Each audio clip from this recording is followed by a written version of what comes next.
Bienvenidos a Máquina de Experiencias. Yo soy Lorena García y estoy aquí con Álvaro Mejía. Somos amigos desde que estudiamos filosofía juntos en la universidad y en este podcast yo le voy a contar a Álvaro un tema que me parezca interesante y Álvaro de igual manera me contará algo que también le parezca interesante. No siempre serán temas de filosofía, pero dado nuestro trasfondo, seguramente muchas veces llevemos las cosas por ese camino. Y bueno, Álvaro, si te Sí, parece bien, comienzo yo con un tema que creo que no nos vamos a sí, intenciar tanto perfecto. como con el tuyo, aunque quién sabe, pero creo que tu tema para un primer episodio viene fuerte. Entonces, Espero no decepcionar, pero espero que no se ah, ponga muy intenso el asunto. pues de lo que yo te quiero hablar hoy es de un fenómeno que creo que tú ya Ujú. conoces más o menos, que es el de la reconsolidación de la memoria. Y para empezar, te quiero hacer una pregunta. ¿Alguna vez te ha pasado que tienes un recuerdo recurrente de tu infancia, por ejemplo, y un día se lo cuentas a alguien de tu familia y ellos te cuentan otra versión? Es decir, que al contárselo a tu madre o a tu hermano o a quien sea, ellos te dicen, Álvaro, pero eso no pasó así, esto pasó de otra manera y te quedas súper desconcertado porque tú no lo recuerdas así. O sea, por ejemplo, que un día le dices a tu hermano, oye, ¿te acuerdas de cuando éramos pequeños, que yo llegué un día de la escuela y que mi mamá y tú estaban llorando y me dijeron que el perro que teníamos se había muerto? Y que tu hermano te diga, sí, pero era yo el que estaba volviendo de la escuela y tú estabas llorando y me dijiste que el perro se había muerto, ¿no? Y que tú juras que fuiste tú quien llegó a la de la escuela y tu hermano jura que fue él o algo así. ¿Te ha pasado? Sí, sí, sí me ha pasado. En ese sentido, quizá de una experiencia que yo la recuerdo como propia, pero que es de otra persona, que al final de cuentas es como recuerdo modificado, pero no, yo lo que me acuerdo haber vivido, que de un recuerdo modificado es pensar en alguna fiesta o en algún momento de mi vida que recordaba y no sé, pensaba que yo traía una camisa roja, de verdad, como la que traigo ahorita, ¿no? Y toda mi vida recordé esa imagen como yo en la Tú con la fiesta, camisa roja, ¿no? con la camisa roja, sí. Y de repente, no sé, vi la fotografía y no era una camisa roja, era de otro color, ¿no? Y dije, bueno, ¿cómo construí eso? Eso no pasó, o sea, pasó el acontecimiento, yo ahí estaba, pero no pasó que traía una camisa roja. Entonces sí, creo que sí, sí me ha pasado. A mí también me ha pasado. A mí justo creo que una de esas cosas me pasó con mi hermano. Algo así que yo lo recordaba como si yo hubiera hecho tal cosa y mi hermano me dijo, pero fui yo el que lo hizo, ¿sabes? Pues estas cosas que a veces pasan se llaman recuerdos falsos, que son parte de un fenómeno que estuve leyendo estos días que se llama la reconsolidación de la memoria y que es lo que te quiero contar ahora. La idea tradicional de cómo funciona la memoria es que cuando tú vives algo, formas un recuerdo, hay un periodo de consolidación y que a partir de allí, cada vez que recuerdas ese acontecimiento, es como si el cerebro accediera a esa pieza de información, ¿no? Que está ahí guardada en tu memoria y que cada vez que te acuerdas de eso, estás accediendo a la información original que en su momento se consolidó y quedó ahí almacenada en tu cerebro. Pues esto, y seguramente algunas personas ya lo sabrán, parece que no es así, o sea, no es la manera como realmente funciona la memoria y es un fenómeno que tiene cosas muy inquietantes que te voy a contar, pero también tiene cosas muy positivas. Esta idea que te acabo de plantear resulta, yo creo que resulta no solo la perspectiva tradicional, sino que yo creo que es muy intuitiva. O bueno, de hecho, no sé si, o sea, ahora no sé, ahora que lo estoy pensando, no sé si me parece intuitivo solo porque al ser la idea tradicional es la perspectiva que yo en algún momento de mi educación aprendí, por ejemplo, y que yo creo que intuitivamente lo primero que pensamos es eso, ¿no? O sea, que cada vez que recuerdas que algo pasó, es como si pasado el momento en el que consolidaste ese recuerdo, pues tú lo que haces es acceder a ese recuerdo original las veces que tú quieras, ¿no? Y sí, se te pueden ir olvidando cosas, pero generalmente de lo que te acuerdas, tú confías en que lo recuerdas bien, ¿no? Incluso se me ocurre que, no sé si te ha tocado alguna vez que estás discutiendo con alguien sobre algo que pasó y tú estás seguro de que pasó de una manera y la otra persona está segura de que pasó de otra manera, y hay gente que se enfada, que incluso se ofende tipo, no me llames mentiroso, ¿no? Lo cual me parece curioso porque me hace Sí. pensar que realmente no estamos conscientes de lo poco fiable que es nuestra memoria, ¿no? Pero bueno, a eso no me adelanto, que voy a hablar más adelante. Y Eh, es bien curioso porque casi siempre, así como me lo estás contando, creo que en un estadio de juventud, por ejemplo, casi todos tenemos la noción de que cuando accedemos a recuerdos, abrimos como una especie de gaveta y ahí están, ¿no? Ay, mi recuerdo del 2000, ¿no? Cuando estaba en la fiesta de la secundaria, qué sé yo. Entonces, accedes a ese recuerdo como si fuera una biblioteca y ya, tal cual, fiel, ¿no?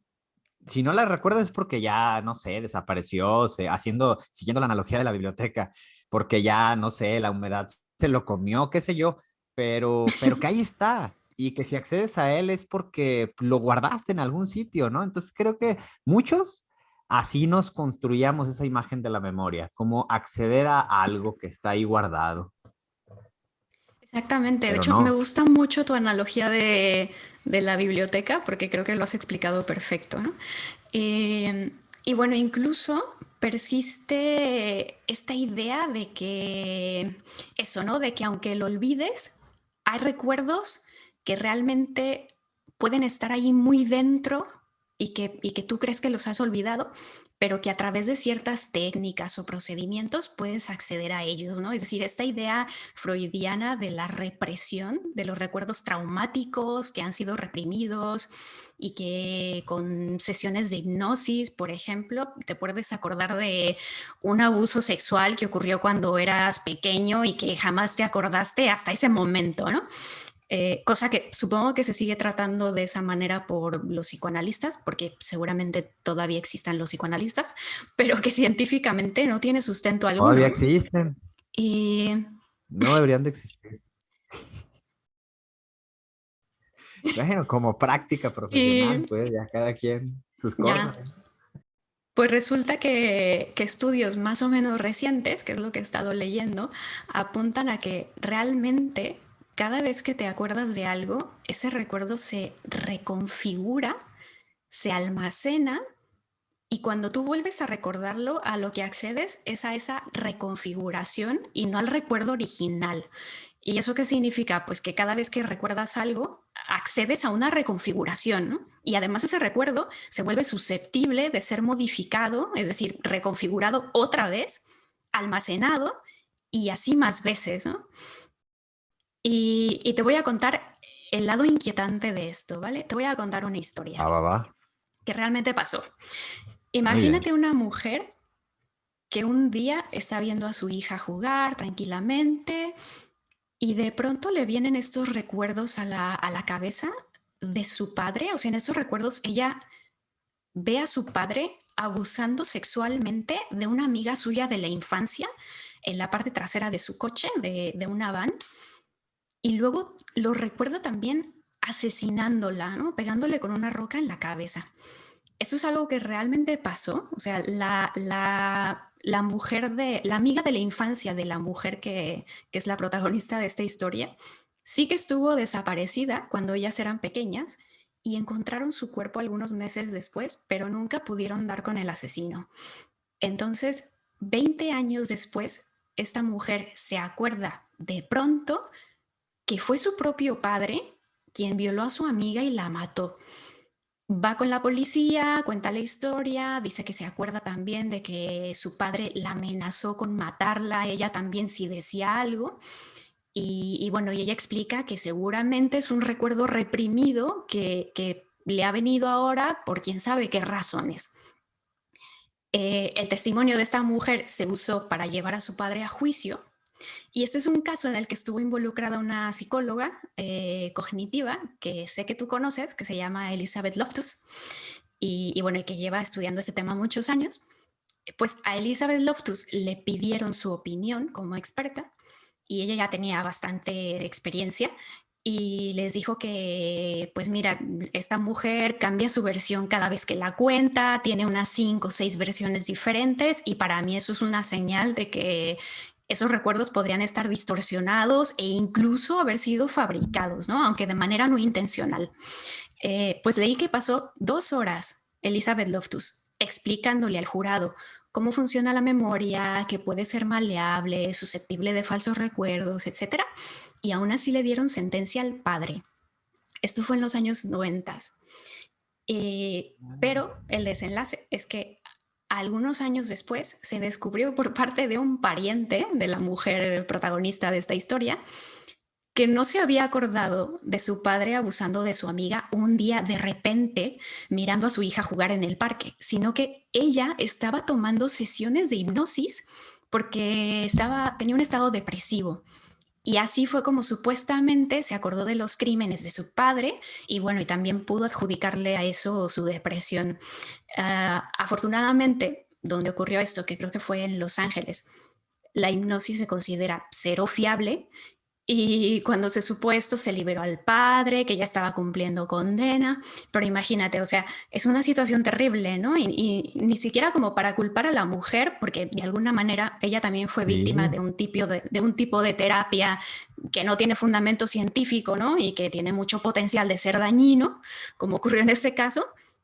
Pero bueno, a lo mejor a su vez tampoco los psicoanalistas eran unos villanos, ¿no? Sino que no. era la concepción que se tenía sobre la memoria, sobre cómo funcionan los recuerdos y al final siento que también una manera como muy conveniente de adjudicarle a tus estados emocionales depresivos, por ejemplo, a eventos claramente traumáticos en tu vida, ¿no? Te sentías deprimida, ibas a terapia, tomabas sesiones de hipnosis, descubrías que tu familiar tenía la culpa porque te violó cuando eras niño, cuando realmente esos recuerdos eran fabricados poco a poco, ¿no? En el transcurso de las sesiones. Sí.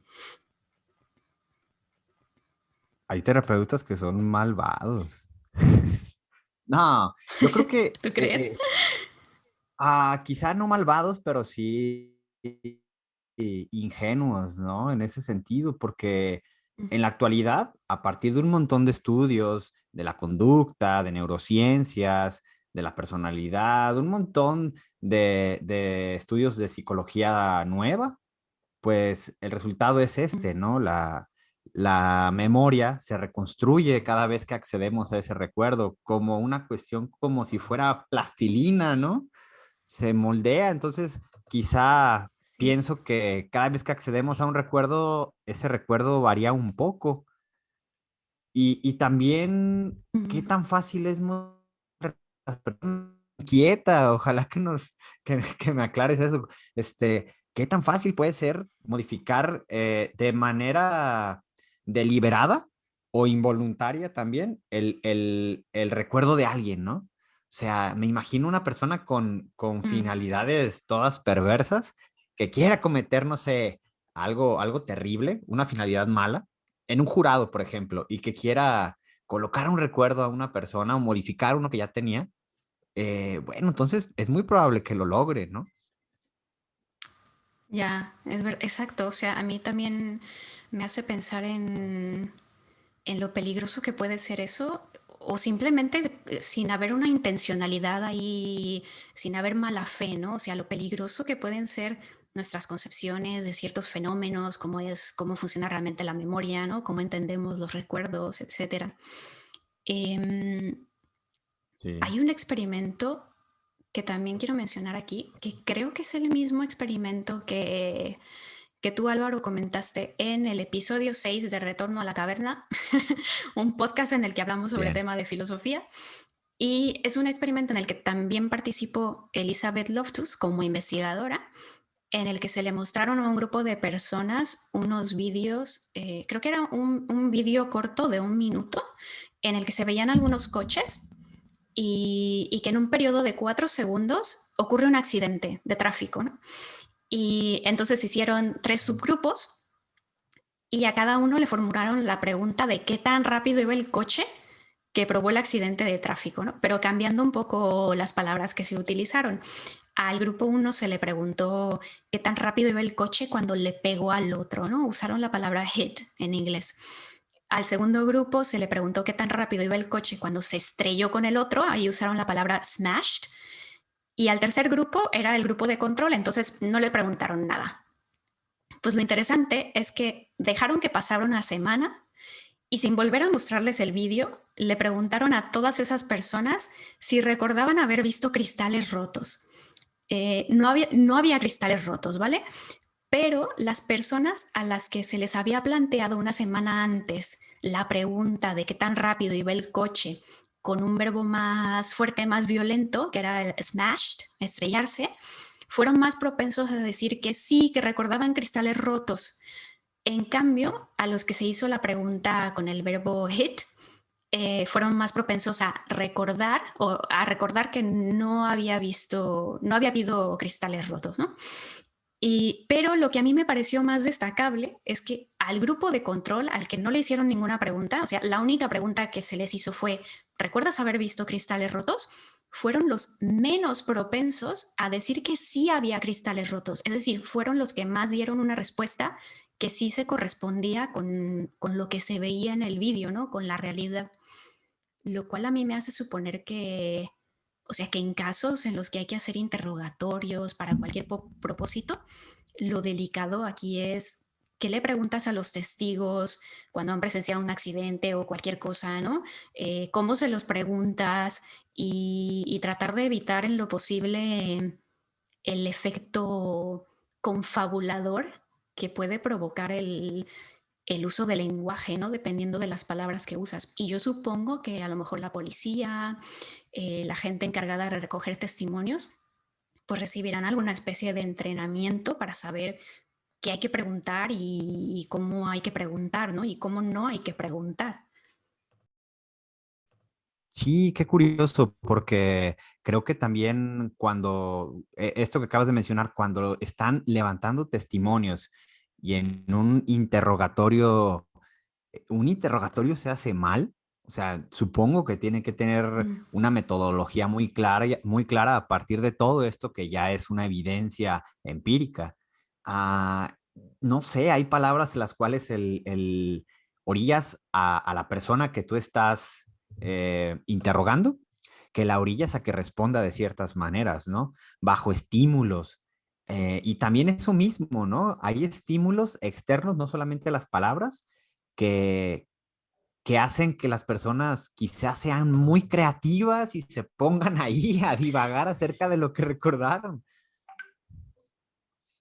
Se me Sí, ocurren sí. los niños, Yo ¿no? también me pregunto, claro, es verdad, es un buen ejemplo el de los niños. Yo también me pregunto, antes me preguntabas más o menos cómo funciona eso, ¿no? De fabricarte unos recuerdos y que a lo mejor no ha sido de manera intencional.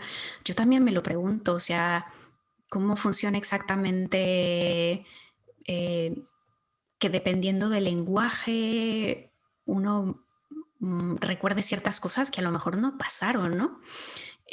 O que cada vez que te acuerdas de algo que hiciste hace muchos años, a lo mejor se va distorsionando un poco y ni siquiera te das cuenta, ¿no? Y a lo mejor el recuerdo que yo tenía hace 10 años de esa fiesta no se parece en nada al que tengo yo después de 20 años, ¿no? De haber pasado eso.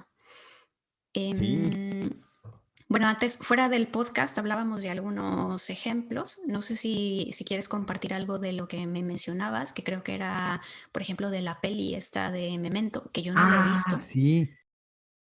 Es muy buena Memento para los que nos están escuchando y quieren ver, tener de manera gráfica presencia de qué tan importantes son los recuerdos, pero también de la misma manera, qué tan problemático es justificar afirmaciones de tu vida cotidiana en los recuerdos mismos, ¿no? Esta película de Memento Wow. me parece que si no me equivoco es la primera película de Christopher Nolan y en la cual el Mm. protagonista pierde la memoria por un accidente. Y a grandes rasgos, sin decir spoilers ni nada de eso, la condición de este tipo es que pierde la memoria a corto plazo, entonces nada más recuerda lo que le ocurre en un día. Pero antes del accidente recuerda todo. Y es un problema para él porque las personas que conoce nuevas tienen que estar volviendo a presentar, tienen que volverse a presentar con él no las conoce, entonces él, para recordar a estas personas, les toma fotografías y hace descripciones de ellas detrás de las fotografías, ¿no? Entonces, si esta persona actuó mal con él, le dice, ah, él es fulano, no confíes en él. Y no, Wow. él tiene sus notas, ¿no? Y va viéndolas. Ay, este es fulanito, entonces aquí anotó que no tienen que confiar en él. Si él tiene que recordar algo muy importante, se lo tatúa, ¿no? Y el tipo está lleno de tatuajes, recordándole cosas muy importantes, ¿no? Y esa, la trama de la película, esto no implica que cuente nada de la trama, pero hay una parte del diálogo en la cual alguien le cuestiona acerca de notas y de sus tatuajes, ¿no? Le dicen, ¿a poco confías en eso? ¿A poco confías en tus apuntes y en tus tatuajes? Y él dice, bueno, son mucho más confiables que los recuerdos, mucho más confiables, porque los recuerdos se modifican, no sé, los cambias. eh, entonces, él decía que sus apuntes y sus tatuajes eran mucho más fiables que los recuerdos de las personas. Y está bastante recomendable para este tema. Totalmente, me encanta el concepto. Es una peli que tengo en la lista, en mi lista de pelis que tengo que ver, y no la he visto todavía. Eh, Ahora que me estabas contando lo de la peli, se me ocurrió algo que igual y voy a intentar como experimento personal, pero igual voy a necesitar años para ver resultados, no lo sé.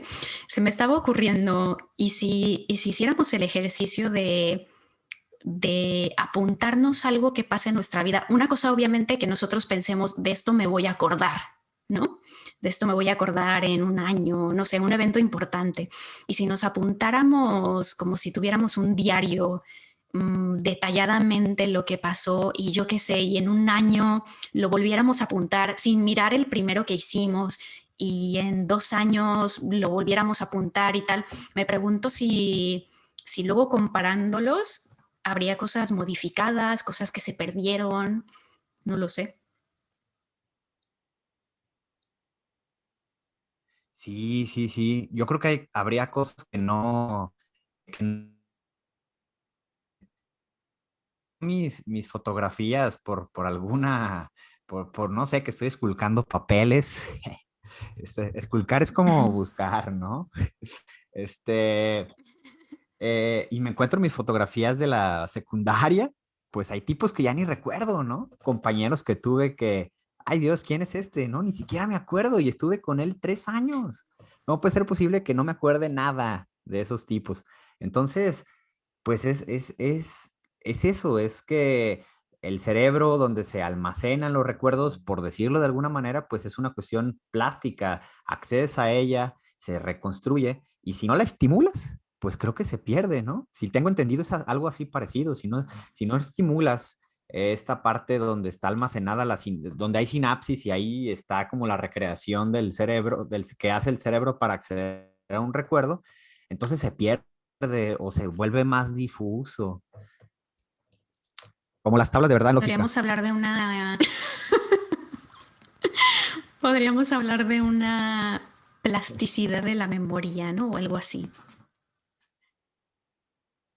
Bueno, pues Sí, lo último que te definitivamente creo que sí que te podríamos quiero hablar de eso. contar, lo último que te quiero contar es que no todo son implicaciones negativas, ¿no? Por un lado tenemos el problema de la reconsolidación de la memoria cuando se trata de que se fabrican recuerdos falsos.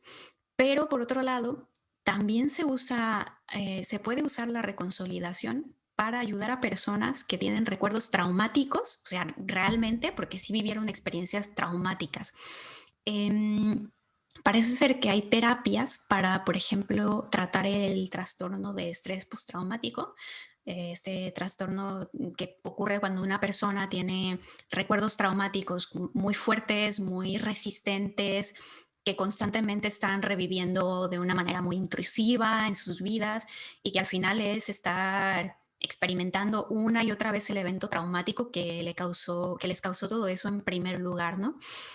Hasta donde yo he leído sobre el tema, se han probado algunos medicamentos para intentar interrumpir, entiendo yo, digamos, el proceso de reconsolidación y ayudar a la gente con trastorno de estrés postraumático eh, a tratar esta situación, ¿no?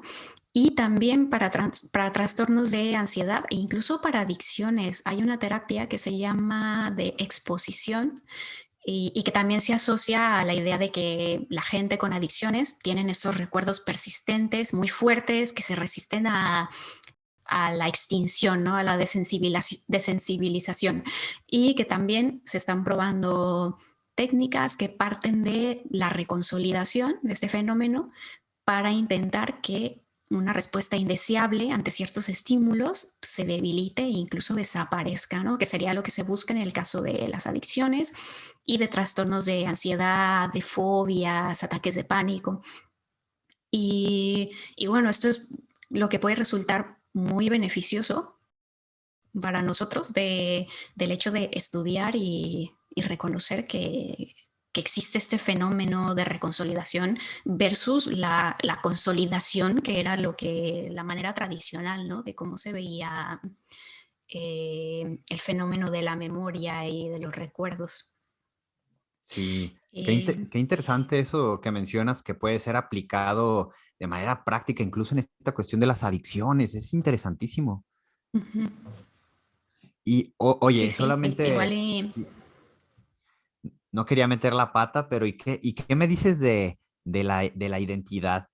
Porque Uy, nosotros basamos la idea que tenemos acerca de nosotros mismos en recuerdos, ¿no? Y pensamos y construimos una narrativa acerca de quiénes somos, de qué hemos hecho, cómo hemos actuado en situaciones y todo eso en conjunto, pensamos que somos nosotros. Pero si toda esa serie de recuerdos que están ahí, pues realmente están modificados o no tienen fundamento o están influenciados, ¿qué entonces, quiénes somos?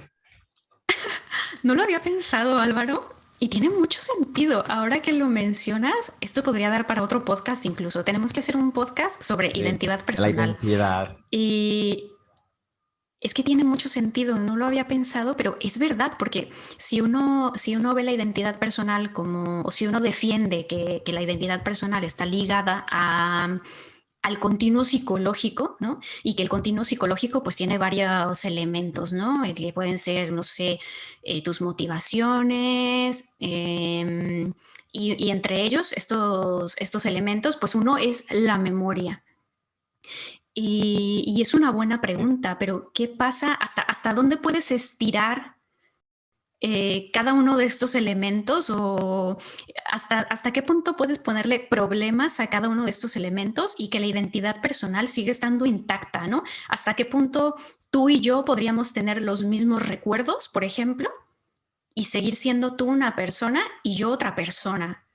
O hasta qué punto yo me puedo olvidar de mis Exacto. recuerdos o incluso hasta qué punto pueden estar distorsionados y seguir yo manteniendo mi identidad personal.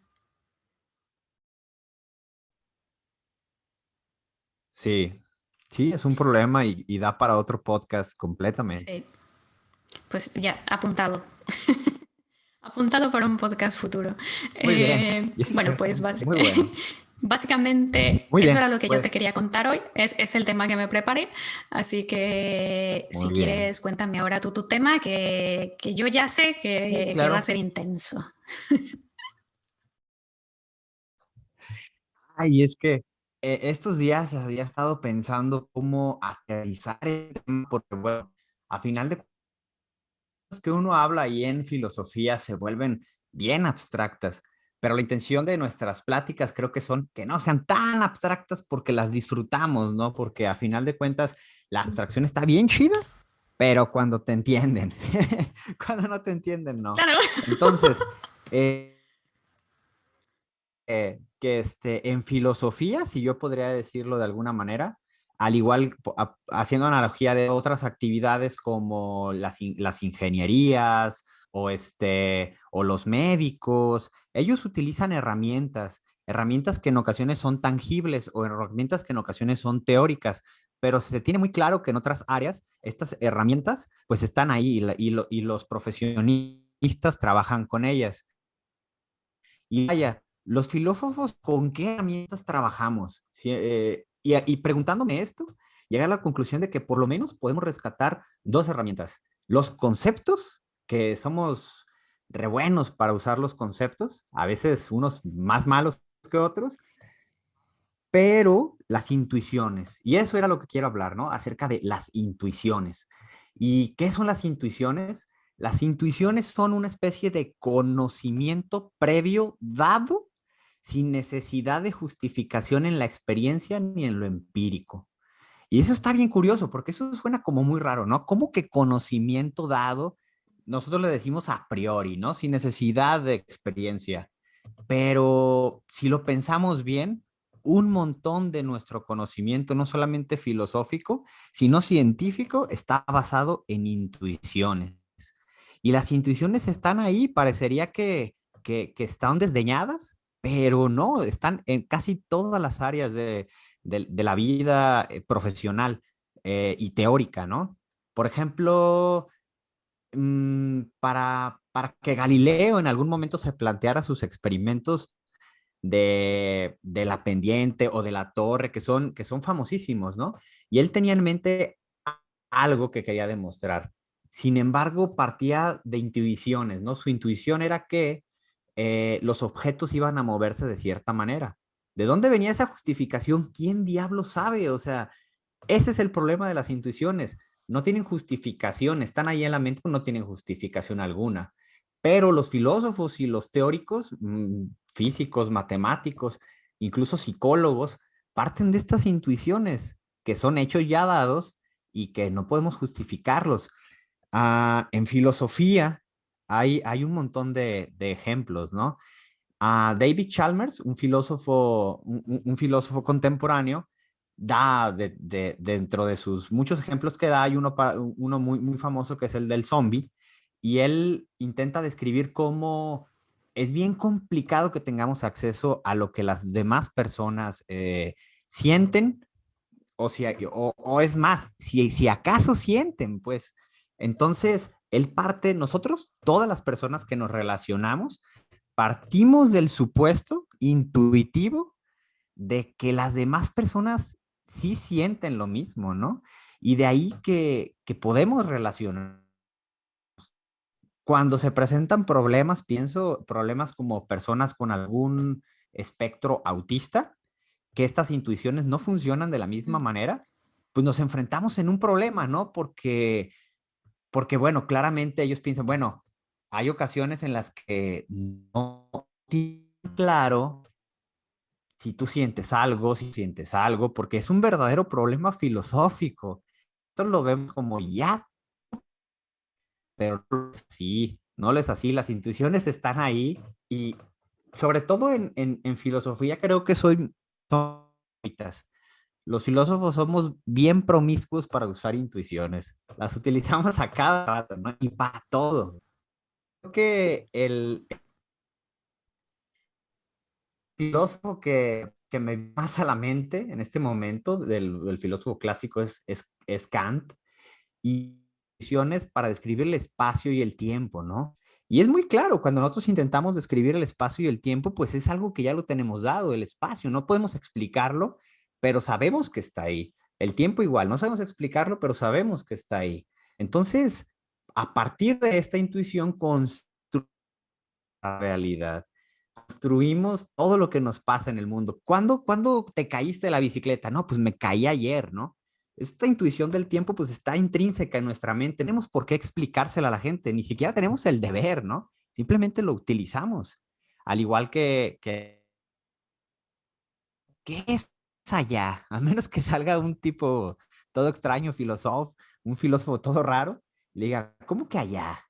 No, sí, o sea, nuestros usos del espacio pues son casi siempre prácticos, pues a partir de intuiciones, pero se torna bien oscuro y no sé si, y lo comentábamos antes de grabar el episodio, cuando estas intuiciones son el fundamento de creencias que son más trascendentales, como creencias políticas, por ejemplo, ¿no?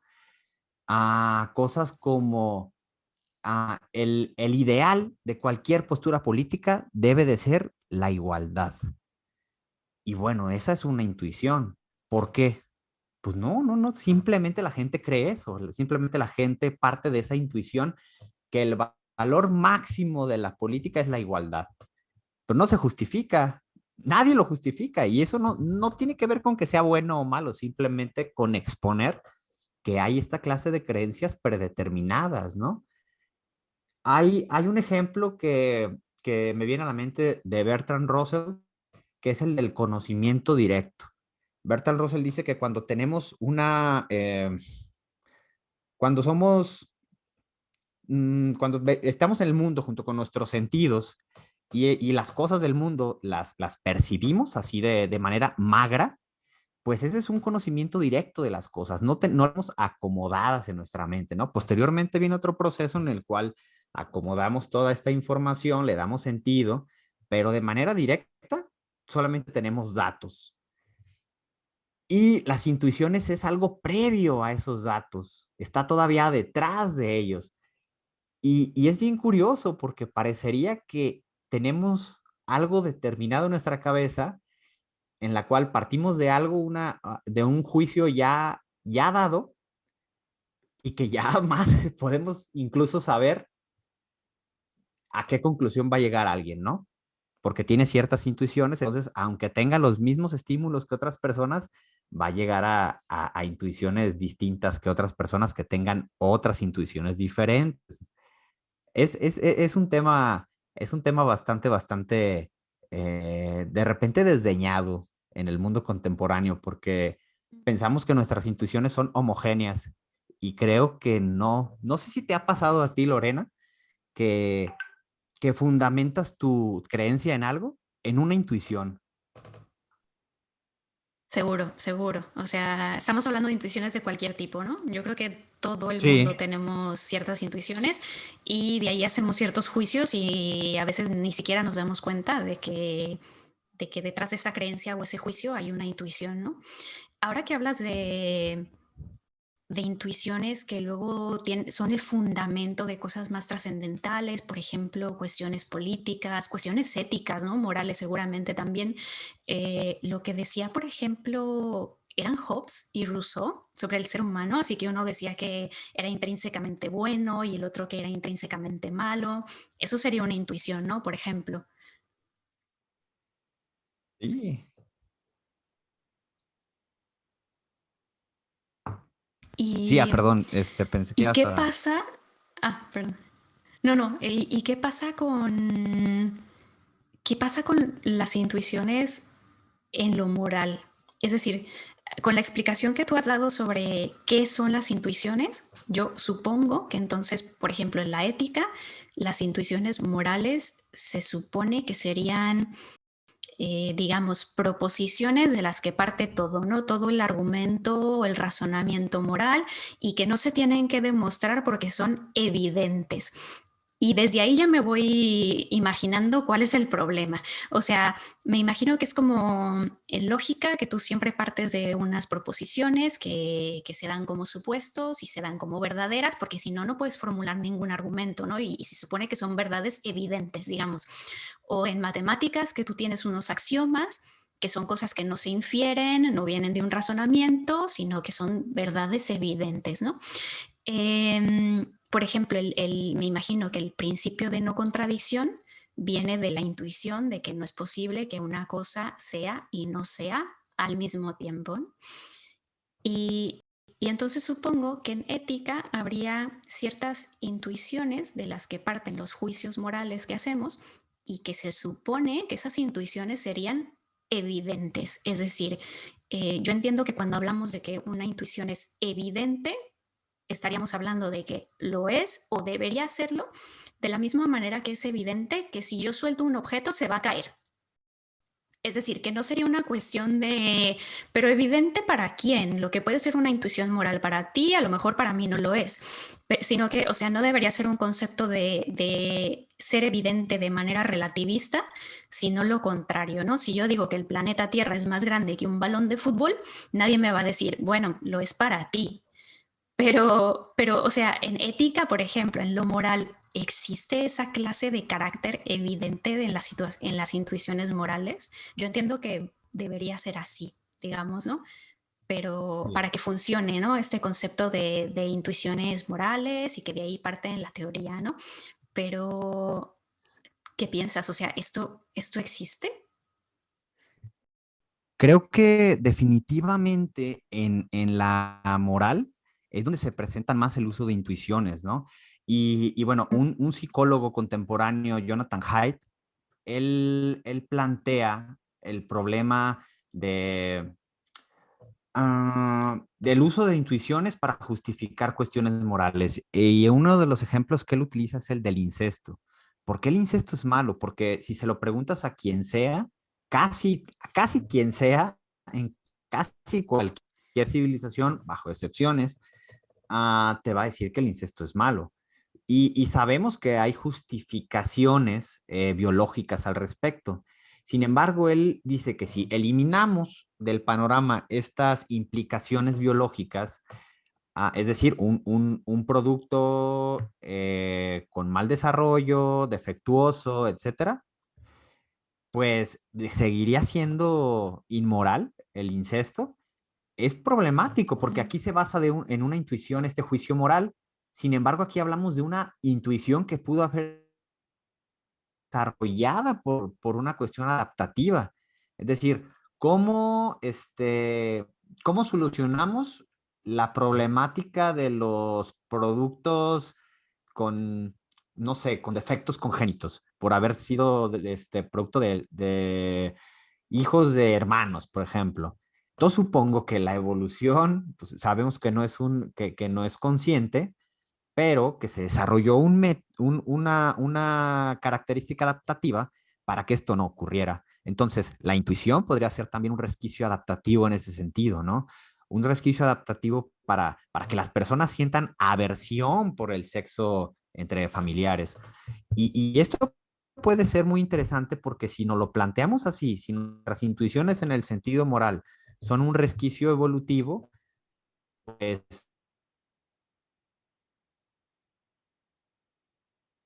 más claro de dónde vienen esas intuiciones y que ya tienen un sentido, no están ahí, no nos las colocó alguien, pues. Hay otro experimento mental también con relación a la ética y es este experimento mental de Thompson, el del violinista, yo creo, es muy famoso, yo supongo que sí lo conoces, de un violinista que está a punto de morir, ¿no? Entonces, a este violinista lo tienen en terapia intensiva, pero un día de repente tú amaneces al lado del violinista conectado porque pues se va a morir y te agarraron a ti para que no se muera el violinista, ¿no? Y tú dices, bueno, pues desconéctenme porque pues yo qué culpa tengo, pobrecito señor, pues sí se va a morir, pero pues ¿y qué tiene, no? Yo qué culpa tengo. Yeah. Ah, el argumento en sentido moral sería, bueno, si tú te desconectas, pues lo vas a matar a este pobre cuate, ¿no? Va con relación al aborto, ese experimento mental. Pero a Mm. final de cuentas también la cuestión de la responsabilidad moral acerca de la vida de alguien, pues eso a veces es intuitivo. ¿Por qué? O sea, ¿por qué salvarle la vida a alguien que tú no lo pusiste en peligro? Pues parecería que también es intuitivo. Partes de un juicio que tienes un deber moral hacia una persona, ¿no? Y vaya, también en el aspecto político, en el aspecto ético, en el aspecto científico, y hay un montón de cosas que podemos cuestionarnos. Newton planteaba la existencia del espacio absoluto, ¿no? Es decir, que el espacio era Ujú. infinito, eterno. ¿Y cómo llegó a ese supuesto si él no tiene, tenía acceso ni al espacio absoluto, ni a la eternidad, ¿no? Entonces, es curioso cómo las intuiciones están ahí en todos los lugares que intentan incluso ser ciencias ya estructuradas y serias. Me parece, me parece súper interesante, pero al mismo tiempo como que no sé qué pensar. O sea, siento que nos has metido en un tema muy escabroso, muy complejo, y, y todavía pienso, por ejemplo, en el tema este, ¿no? De las intuiciones morales, de las teorías morales, todavía pienso que no sé qué defendería yo. No sé si defendería un intuicionismo o no, ¿no? Siento que tengo que pensarlo más.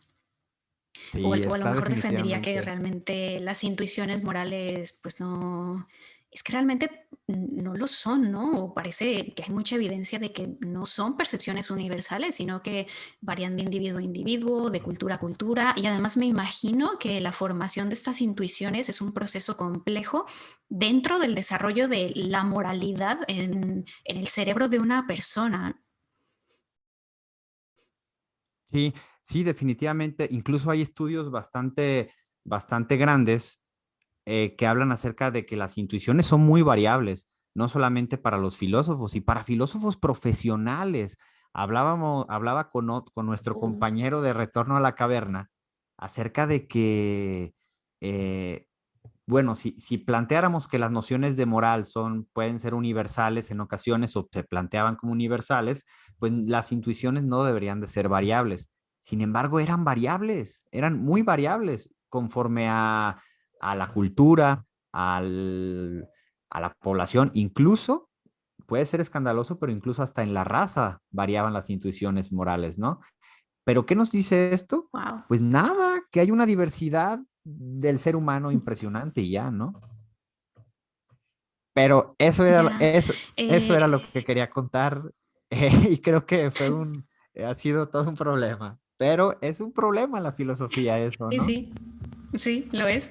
Eh, me estaba acordando ahora que yo creo que tiene relación, me recuerda un poco em, al problema, o sea, todo este rollo de las intuiciones y de que varían y tal, me recuerda un poco al problema este del sesgo de confirmación. O sea, que si nos preguntaran de dónde parten nuestras creencias, pues a todos o a casi todos nos gustaría decir que parten de la lógica, de lo racional, que tienen un carácter imparcial, cuando realmente tendemos a procesar la información de manera que sea consistente con las creencias o prejuicios que de entrada ya tenemos, ¿no? Y eso se Exacto. puede dar de muchas maneras. Por ejemplo, no buscando ninguna evidencia de lo que creemos para ver si es cierto o no, y simplemente seguir manteniendo esa creencia, ¿no? O interpretando información ambigua de manera que reafirme lo que nosotros ya creemos, ignorando cuando alguien nos muestra evidencia de lo contrario y manteniendo esa creencia. O sea, se me ocurre, por ejemplo, que la gente que, o sea, quizá en nuestra generación y en generaciones más jóvenes no tanto, pero cuando yo era pequeña sí que solía escuchar a gente mayor que yo eh, diciendo o teniendo creencias o juicios acerca de los géneros, ¿no? Sobre todo de géneros hombre y mujer. Y siento que es un ejemplo muy cotidiano de sesgo de confirmación. Por ejemplo, que si una persona cree porque por lo que sea, porque lo escuchó de alguien más, adoptó esa creencia, lo que sea. Si una persona cree que, digamos, las mujeres son más artísticas que los hombres. Entonces, cuando encuentre hombres artísticos, eso lo va a interpretar como un caso aislado o como una excepción a la regla. Y cuando encuentre mujeres artísticas, lo va a interpretar como evidencia que reafirma la creencia que ya tenía de que las mujeres son más artísticas, ¿no? Y que si alguna vez lo Exacto. tiene que argumentar, pues se va a acordar de todas las mujeres artísticas que conoce y de los hombres no, ¿no? Sí, exacto. Es decir, ya parecería que nuestras intuiciones juegan un papel muy importante en la postura que ya tenemos determinada antes de siquiera.